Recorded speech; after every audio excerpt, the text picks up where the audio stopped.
السلام عليكم ورحمة الله وبركاته باسمه سبحانه وسعدانا والصلاة والسلام على ذي المجد والمكانة أما بعد সম্মানিত দিনী ভাই এবং বোনেরা, আজকে আমরা গুরুত্বপূর্ণ একটি টপিকস নিয়ে কথা বলবো। সেটি হচ্ছে বিবাহের জন্য শর্ত কী। আসলে বলতে গেলে বিবাহের জন্য অনেক শর্ত আছে, তবে বিবাহের মৌলিক শর্ত তিনটি। একটি হচ্ছে ইজাব এবং কবুল, অর্থাৎ প্রস্তাব দেওয়া এবং গ্রহণ করা। এক পক্ষ প্রস্তাব দিবেন এবং অপর পক্ষ তা গ্রহণ করবেন, এটা হচ্ছে এক নম্বর শর্ত। দুই নম্বর শর্ত হচ্ছে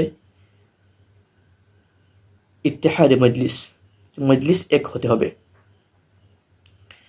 এই ইজাব এবং কবুল, যে এক পক্ষ প্রস্তাব দিবেন এবং অপর পক্ষ তা গ্রহণ করবেন, কবুল করবেন, সেটা একই মজলিসে হতে হবে। তিন নম্বর শর্ত হচ্ছে দুইজন সাক্ষীর উপস্থিতি থাকা। এই মজলিসের মধ্যে যখন বিবাহ সম্পাদন হবে তখন দুইজন সাক্ষী উপস্থিত থাকতে হবে, দুজন পুরুষ সাক্ষী উপস্থিত থাকতে হবে, অথবা একজন পুরুষ দুজন মহিলা উপস্থিত থাকতে হবে। তাহলে আমরা পেলাম বিবাহের মৌলিক শর্ত তিনটি।